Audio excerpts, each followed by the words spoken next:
Hello everyone, how you doing? Welcome back to my YouTube channel, and if you're new here, welcome to my channel. So this video is me answering a question lady asked me in my comment section about a week ago on how to not run out of time during exam, that she's struggling with this very problem. And yes, it's a typical problem for everybody writing exams. Either you're telling yourself that, oh more, I didn't read enough for this exam, or the time was too short.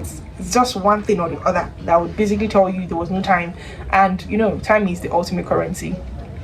So you have to get to manage your time and control your time, because one thing is for sure, if you do not control your time will most assuredly control you, and you don't want that. You need to be the person that tells time, I'm the one that owns you in that practical sense. So in answering this question, I have to get practical. And let me tell you something, I think I have like a superpower when it comes to answering questions in exam without any stress. You can ask anybody about me during exam time when it's like 30 minutes remaining or 1 hour remaining.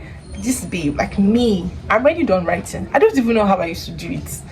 I don't know, but like I feel like these principles I'm going to unveil today are the very 4 principles I think that are not just going to make you come out with good grades, but make you become more confident in answering questions in any format, whether it's exams or workplace or your career as a student or as a professional person.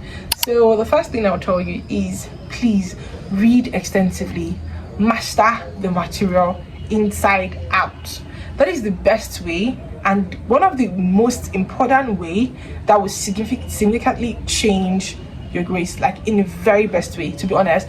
Because I believe if you didn't understand what you read, if you didn't know what the question is all about, you cannot tackle it head on. Let me break it down for you. Let's say you were given a question in law of thoughts. That's a year 3 law student course, law of thoughts, and the question is not just bordering on negligence. It's actually bordering on negligence, but in the aspect of res ipsa loquitur. Because in negligence we have tons of different examples. It could be contributing negligence, it could be other forms of negligence, but the question now was not asking you to tackle this question, answer it, but replying the notion of res ipsa loquitur, which is the fact speaks for itself. So now imagine there are like 5 students in the exam hall, and just one person was able to figure out that this is not just answering thoughts of negligence, which is there was careless acts, there was no duty of care, and there was damages, of course. But res ipsa loquitur is, this one is clear as daylight. Imagine someone that came to treat himself for headache, went away with a neck pain, or he became blind. I think there's a case of Road and Wesley in the United States where the guy came for, I think he was having headache or tummy ache or something. Then he went home with, I think he went home paralyzed. I think so, the 2 guys. But it was like the court of law said that there was a bit of mistake there, but it was not something that, it was unprecedented trigger. But like in negligence in the format, like you're not seeing that it's only one person that could have tackled that question, because the person read extensively. So the only way for you to answer and manage your time without losing time, without looking like someone that is drowning in unfinished answers, is for you to please manage your time as effectively as possible by reading ahead. So one thing with managing time is not during exam, it's before the exam, which means you should have understood the material very well before you come to write your exam. This is one thing you need to understand. There's a stark reality between you now that does not know how to manage your time.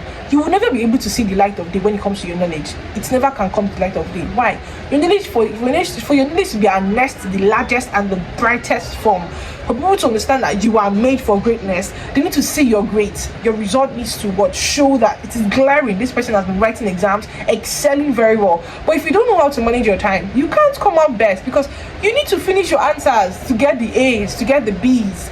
You get, of course, the A's, but sometimes B's can come and slap you if you want to slap you.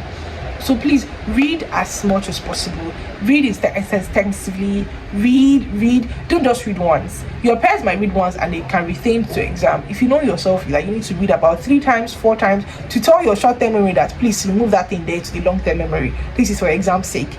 Then fine, you need to read extra. Repetition is very important. So please read extensively. That is the only way for you to, what is one of the only ways for you to be able to manage your time. Because the moment you understood the material, once you are seeing the question, you're not conflicted, you're not confused, you're not hesitating, you're not reluctant. You are answering the question immediately, because now the only thing you're thinking of is, how can I best approach this? How can I tackle this? You already know what is coming from, where is meditating from. Do you understand? So read extensively. The second thing is plan before you write. Read like write strategically, write like with ruthless discipline. In the sense that, let's say, that same question of negligence, you already know that yes, this is loquitur. You will not think, how can I handle this question? Let me give a much more example. Let's say you had like in my school, we have 2 hours 30 minutes to answer questions. So now planning before you write is understanding the level of difficulty of each of the questions that is being asked in exams. So the first question might be bordering on maybe international law, on subject of international law. The second one might be bordering on jurisdiction, and best believe me, jurisdiction is very, very broad. To write that thing, there needs to be an holistic view approach to tackle that kind of question. So now you already told yourself this one is very difficult, and if you allocate that the first timing, you will not get it done easily, and you risk putting the others at not like the risk of not answering them very well. So the first thing I'll tell you is the easiest ones. That's why I also tell people, read all your questions. People will be like, how do I read all the questions? I read all the questions, yeah. You think it's taking time? Not taking time at all. It's not taking time. You should know how to read fast. Like, you should know how to read and skip at the same time when you're reading, and you should know how to read and you're carrying it in your head. So if there are 6 questions out of the 4 for you to answer, read every single thing. Check out which one do I want to answer. Do not allow influence to tell you answer this, I must read this. No. This is your fight. This is your fight. Okay? So read all the questions and ask yourself, which one can I answer very well? You need to build that momentum immediately you're seeing the questions. So if you're able to answer, okay, this one is very easy, you've built momentum. You've allowed yourself to, I'm in the heat of this. You've answered that one effortlessly and flawlessly. The second one, even if it's difficult, you're able to go in head on because you are sure. This you've had this confidence, and don't scribble things aimlessly. The moment you're reading it, you're telling yourself, I don't want to answer this. I didn't know so much about this. You move to the next one. Do not be looking head north and south. Focus. That is planning before you answer. Then the third thing is, please master the act of timing, master the act of prioritization in exam. Every writing, of course, is an act, but when it comes to exam, writing is a science. Why is that? You need to be able to look at the questions methodically, like this way you write to exam, meticulously efficient way of writing. You need to tell yourself, I need to measure my time. I need to check, okay, my watch is on. Sometimes my school I don't use watch because of maybe cheating or something. Then you can look at the clock by the wall of the class, although it's not always accurate or efficient, because I'm not really good with reading clocks. I'm not really so good, but I don't use my watch, I use my brain. I use my brain. So this is being awesome, being extra, because I always preach to be extra. So please, as you are seeing the questions, let me give an example for mastering the act of prioritization. Let's say number 1 is maybe just a very simple question, or a direct question, or an essay question that relates to, please explain the sources of international law and the origin of them. And the second one is saying the subject of international law. Then you now have I, the understanding of international law. I, the principle of international law. I, the type of international law. IV to KJY. You already know that one will take your time, your bloody time. You don't want to start with that one. Start with the one that is very arranged, so you don't spend inordinate time in one question when you could have done it in 3 other questions.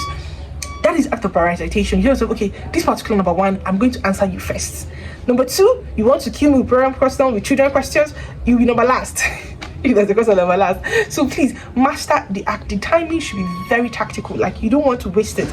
There should be a level of dexterity that goes into you answering something with precision. So the moment you're seeing that one that is easy to answer and there's this difficulty level not so hard, you tackle it head on. Then the second one, if it's like a lot of problem questions, you answer it. The one that has a lot of children and kids, you keep it for the last. You focus on the time there. So I also want you to tell yourself to have a no buffer time. This is a no buffer time. No buffer time is telling yourself, I want to finish the exam 30 minutes before the time was, or 10 minutes before the time was.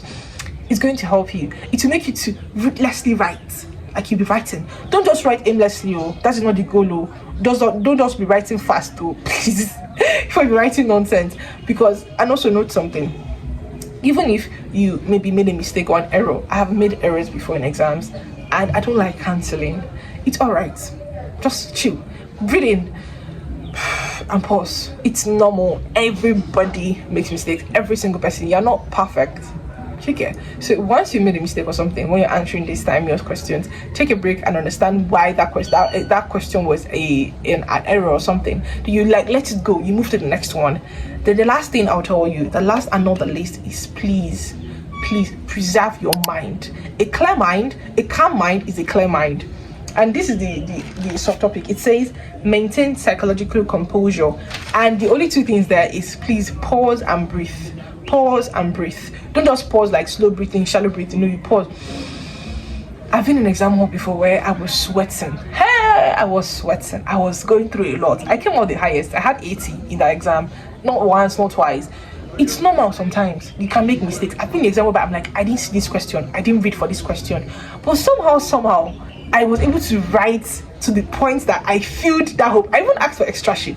So the way I was able to do that was because I told myself, I can actually answer this. I've read everything under Lee's agreement. So this question, even if I didn't touch it, I know where this could be coming from. I know where to tackle it. So one thing you need to understand is nobody is perfect. Your lecturers don't know every single thing. So maybe I made an error in answering that question, but because of the way I've been able to answer the other questions and that question, they would have thought, oh, maybe she understood it. No, man, I was just bombastically writing on the babbling. Don't give empty sheets. Don't submit empty spaces.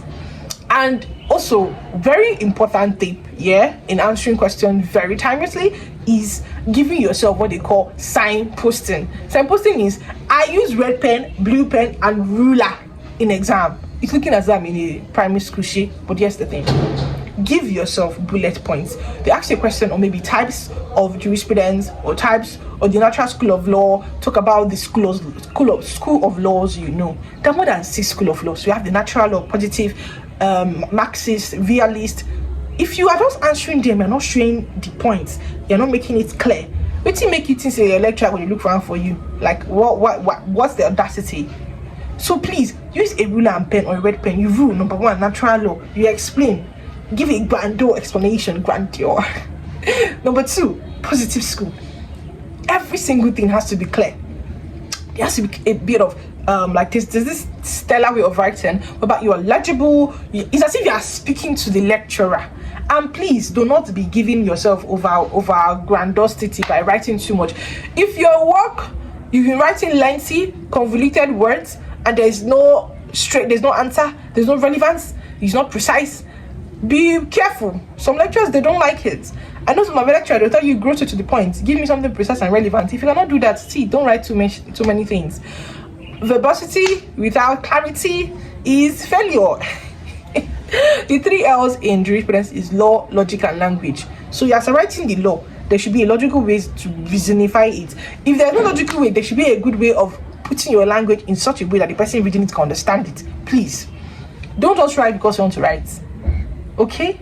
Let me give a summary of everything I said. The first thing is please read extensively, master the material head on, like master everything inside out in the material. Secondly, plan before you write. Think about how you're going to tackle this question, how best you want to approach this question. Then thirdly, please master the act of tracking your time and the act of prioritization. Then finally, please maintain a very good psychological composure and of course confidence. That's the only way for you to be calm. Write your questions without any hesitations, and before you know it, when I like saying 30 minutes more, you are done. So for every student out there, thank you for watching. Have a nice day and bye.